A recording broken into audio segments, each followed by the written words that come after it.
Managing an Amazon account can be quite overwhelming, which is why in this video, I'm going to walk you through some of the things that I do when I'm trying to figure out what to work on. There's a lot of competing priorities. My name is Stephen Pope. I'm the founder of My Amazon Guy.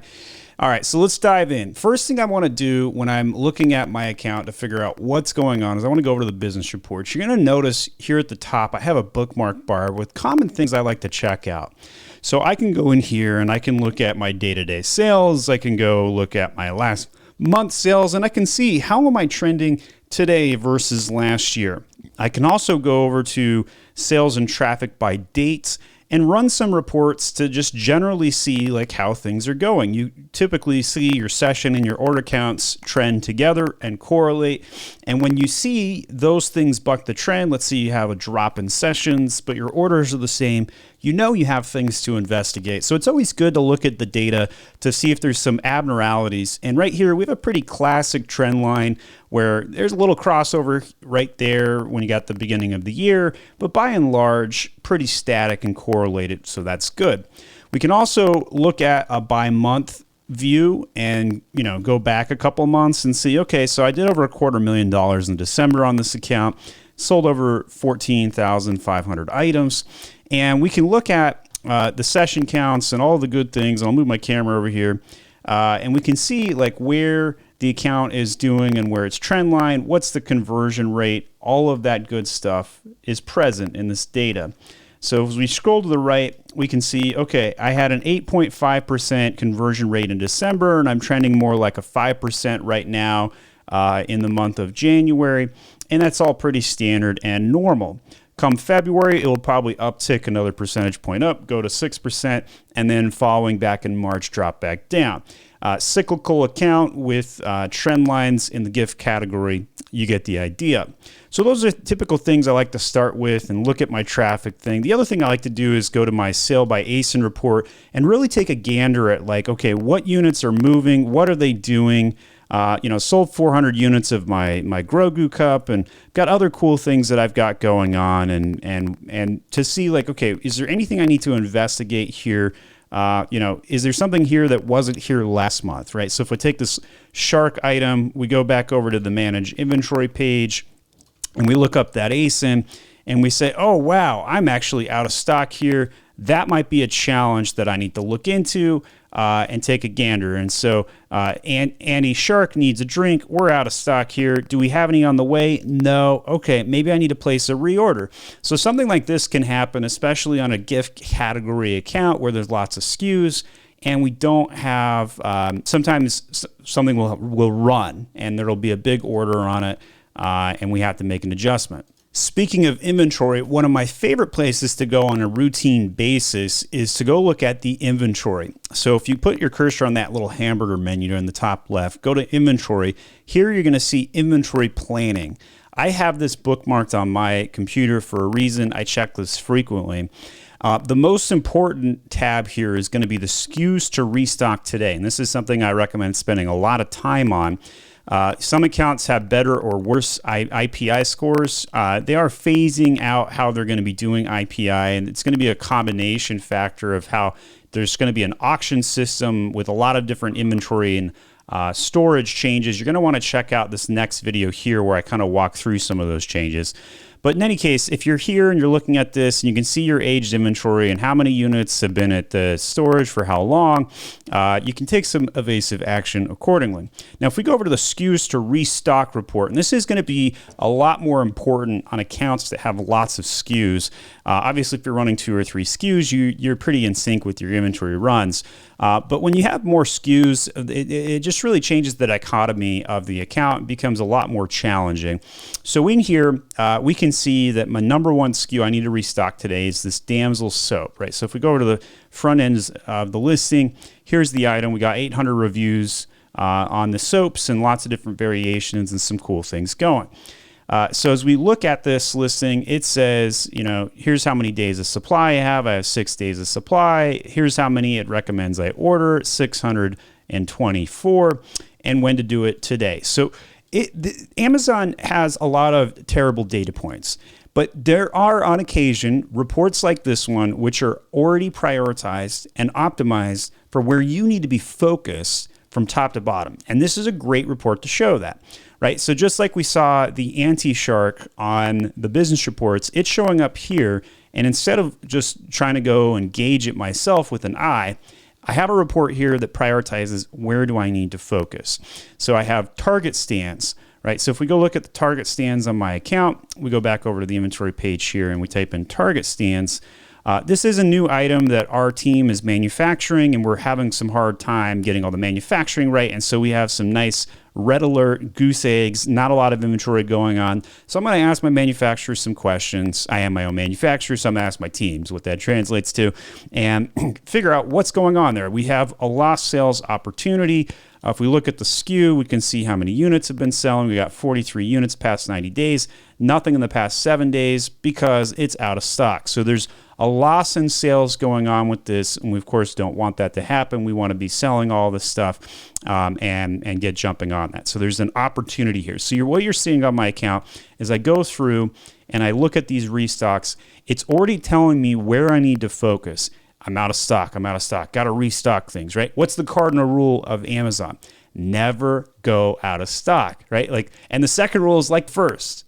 Don't go out of stock. Really, seriously, don't go out of stock. Those are the top two rules. And of course, they're one and the same. You just got to not go out of stock. It's such an important aspect of selling on Amazon and the platform. So with that in mind, you can go through and review all of the SKUs on the account. One thing I really recommend you guys do, though, is set up the inventory alerts. So when you're on the inventory page, let's just take a random item like this new, this is the way Star Wars tumbler we're going to launch here. And I'm going to click on the action drop down. I'm going to hit Set Replenishment Alerts. And you can do this for multiple SKUs at a time. I'm just going to do it for simplicity's sake on this one SKU here. And you can change the alert type right here in this drop down. And I like to do, when it reaches certain weeks of coverage, I like to do 6. This is my current preference in 2023 right now. I hit apply to the alert and I hit save here. And then I will get a little red alert when things are in need to be stocked. And it will actually send me an email telling me what to replenish and why, and it orders it in a daily basis, which is super helpful. Then when you're on the inventory page like this, you can then see all of the red alerts where things need to be focused, and certain things are understocked, and we need to make action accordingly, right? So now I'm in January myself, and so during the month of January, very common for a lot of sellers to be out of stock, and it's like, oh my gosh, got to catch up, and there's so many things to restock and so many things to make, and that's definitely the current situation for me on my account right now. All right, so as we go through, we just talked about the restocking elements. Another section you can go to is the FBA Inventory and check out to see, what your inventory quantities look like and what your sell-through is and what your availability is. I definitely recommend that as well. Next, I frequently will glance over at my account health, because frequently your account will get suspended or listings yanked and you're not quite sure what's going on, and they don't often send you an email when they do this. The nice thing that they released in the last couple of months, though, was this nice account health rating. And so I've got an 812 on my account, which is good. Anything above 200, Amazon has made the public claim that they will not suspend your account as long as you're above 200. Now, we have found exceptions to this, but it's nice to see that they're at least trending that direction, right? So as we go look through the customer service performance, we have basically no order defects in the grand scheme of things. We're well under the 1% target, both on seller fulfilled at 8,300 orders and 11,000 orders with fulfilled by Amazon at 0% there. Basically no feedback issues, almost no A to Z claims, no chargebacks, good. So these are things I don't have to pay attention to because those things are looking good. On the policy compliance side, we see how they're rating us. They give us a score. By the way, I personally believe these scores have always existed. This is just the first time they're releasing it to the seller directly. And then they show what is causing problems on the account. So I have an intellectual property complaint, I have an authenticity complaint, and a restricted product violation. And you can click into these and see what these look like. And in my category, I'm creating tumblers with other intellectual property crossovers and doing parodies and stuff. So it's very common for me to receive an intellectual property takedown. But sometimes something like this, where I have like a restricted product, I fight these with tooth and nail. And this is just a magazine holder, which is totally compliant. But because of the language that is used on the listings, we run into challenges with this all the time. Very annoying. On the right here, you'll notice there's a call me now button. Of all of the departments you can talk to, this one's actually probably the most worthwhile to talk to because it's generally speaking Americans who will actually give you information. Very rare these days from seller support. Right? We joke all the time about how bad Amazon seller support is. They absolutely deserve all of the complaints that we give them, but it's nice that they have a call now on the account health section. On the far right, the shipping performance. Anytime you do late shipment, if you're doing drop shipping, Amazon's very hostile to that category. If you ship stuff late or ship the wrong stuff, Amazon really has a problem with this. So valid tracking numbers, we've got this on 99.97%. I actually don't even know how like a couple orders wouldn't have valid tracking, to be totally honest. But in any case, as long as we're well above that 95%, we're in good shape to go. I do frequently get questions all the time where it's like, hey, I just shipped one item and I shipped one item wrong. And it's the only item I've FBM'd in 30 days. It was kind of an accidental order. And I had a problem with it. There was a defect. I shipped it late. I shipped the wrong item, whatever it might be. The good news is a single order will typically not give you any problems, but you will see like your account is at risk of deactivation banner up at the top here. That's a very common question or inquiry I get. You're pretty safe, in my opinion, especially if your account health rating is above the 200 mark. Now, obviously, if you do this with 10 out of 10 orders or 30 out of 100 orders, we're talking a different ball game. There is a numbers element to this. So if you're 0 for 1, not a big deal. If you're 0 for 10, big deal starting. And then if you have a trend line of, over 100 orders, you're 30 misses out of 100 on something like this, you're at a high risk for suspension. So weighed very carefully. Another area I like to check out is the listing quality dashboard. In here, it's an overwhelming trove of information. So you can see I've got like 1,000 improvements it's suggesting.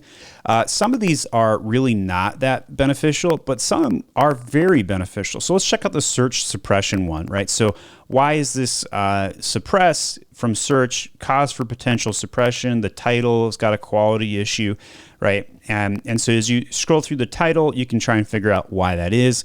I'm not going to work on this particular one because this is just a retail arbitrage play on my part, so I really don't care. But as we go through, reduce customer returns, 442 recommendations on this. So I don't know how Amazon calculates this particular one. It's kind of tricky, but let's go down to the Batman water bottle, 30-ounce stainless steel. So let's click on this. View all 2 improvements. In here, improve listing accuracy. The title quality, they have a suggestion, right? So they're suggesting your title is too long. Remove redundant and duplicate information from the title. Now, personally, I don't think that's going to help me with the return rate. But if they're suggesting the title is too long, it could be there could be too much going on with this. Like, and in my opinion, like the OZ here is problematic. Like you should never capitalize OZ right next to another 0, right? So like I actually do agree with Amazon. This needs to be updated, right? Because otherwise it reads like 300 ounce. So this is a great case example. This was not on my radar. I went into the recommendation. I was going to fight them initially on the title length, but then you know what? As I read the title, it was actually pretty crappy. I gotta improve it here.